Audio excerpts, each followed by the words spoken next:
So we're moving on to the shock pistons, so step 25. And step 25, we need, well, most of these parts. Apart from the shock body and the tools, we need all of these parts here. So we're going to need our shafts, OT240 and OT239s. They're the short ones for the front and the longer ones for the back. We're going to need our dreaded E-clips. We've got 8 of those because we're making 2 fronts and 2 rears. We're going to need our orange O-rings. These are the ORG's O3s. We need 8 of those, again, because we're making 2 fronts and 2 rears. We're going to need our piston heads. So whether you're having A or C, or in my case, because I'm going for slightly harder weight oil and going on a more harder surface, I've gone with the option of using B piston, which is the 2 holes, and they've got slightly bigger holes. They've got 2 holes, but they're slightly bigger holes. We also need this part here, which is the OT209s, part 4, which are these guys, 4 of those, 4 pistons. We need these spacers here. So you see these are OT210Rs, R denoting in the reds, and the part 2s, which are like spacers. So we need 4 of them because we've got 2 rears and 2 fronts. But we also need this extra one here, so we need 6 for you put in the front, because this is for the front. Okay, you need the extra spacer. Once we've got that, we need this bit here, which is the I think this is the OT209 part 5, which is this guy here. It's like a little shouldered spacer.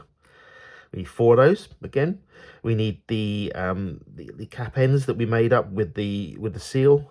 We need those from the previous step, and we need the eyes, which are OT210Rs part 3. We need 4 of those. So we've got all our components, and this is very similar to Tamiya's, in where you put the O-rings on and you put the relevant piston head on. So yeah, we're going to get on and do that. Okie doke, I'm going to try and show you how you get these pistons together, and it's a case of getting this E-clip in place, making sure that you're square on with your pliers, and then clipping your E-clip in place. And you notice I put my fingers around so that if it did come off, it wouldn't go across the room like we did before. Taking your piston, so you have to put this bottom one on first, okay? Because in the bottom of the piston there is a recess for the E-clip. So it recesses in, otherwise you won't be able to get to the top one. And the top one, you take your E-clip, if you can get hold of it like me, my little fat fingers, and you basically get it slotted so it's ready and into the top, and you get on square as you can, and then gently squeeze. So that didn't work that first time round, and you can see how fiddly it is. But it is a case of just be patient and you'll get it on there. And hopefully, gentle squeeze, there we go. And hopefully that went in, so you can see. So there you go, that's the piston done. And I've actually gone ahead and done all of the pistons ready. Okay, so now we'll do the next bits, okay? Here we go. And if I show you how we finish off this step here, so got our remaining components here. You can see I've done most of them. The only difference between the front one, which I'm going to show you now, and the rear one is in the front one you put this extra OT210R number 2. You put the extra spacer in. So we've done our piston. You put the spacer, then you take the OT209 part 4, you pop that in place like that. Then over here on my packet you can see I've got a couple of the orange O-rings. I'll put a little bit of silicon fluid on them just so that they're there. So that's that one and that one. There we go. Now that those are in place, just give your fingers a little wipe. It's a little bit, move those out of the way. Now that we've got that bit, so you can see now, there we are, that's what we've got.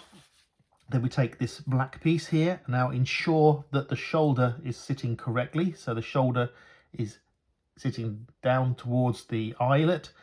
Once you've got that bit on, you then take this and you pop this in here, and it kind of, you can see now what the little O-rings do. They sandwich in and create the seal at the bottom there. And now you've got that bit in place, you pop your last OT 210R spacer number 2, you pop that in place, and then you take the OT 210R part 3, and I have them, so you use them, but if not, you use a pair of unserrated pliers. Hold the shaft in place and take the eyelet and make sure it's nice and straight, give it a turn, and yeah, we're pretty good to go. And turn that until it's all the way up the threads, basically.